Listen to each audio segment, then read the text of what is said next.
We would like to see that shareholders have a say in these companies. It's not a favorable thing for investors to know that a decision could be vetoed by founders. We like founder-owned companies, don't get me wrong, but definitely we don't like this limited voting share class.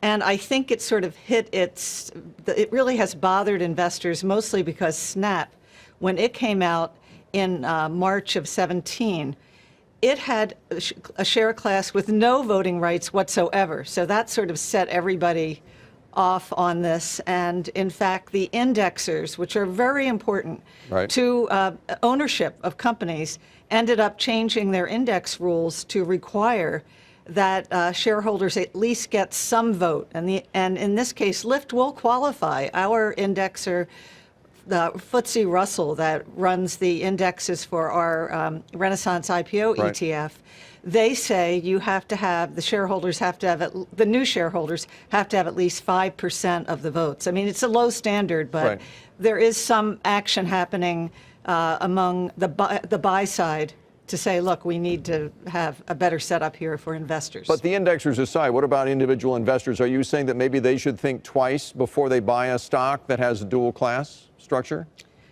Our feeling is that there'll be some discount for having that dual class structure over time. It's a little hard to measure, but it's an issue.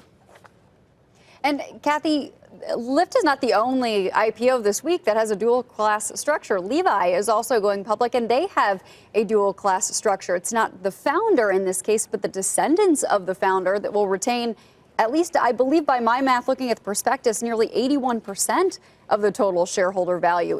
If you're a retail investor or not a retail investor, investor of any kind, is that a turnoff for you?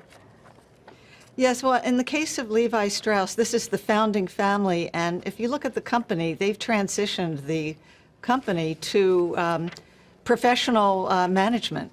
So the founders really aren't involved in managing Levi Strauss, and we have a company that has a history of sales and profitability, a long history. So I think that situation's a little different than Lyft. Lyft is unknown, really, when it comes to what its outlook's going to be and how they manage the company. And we know things can go crazy.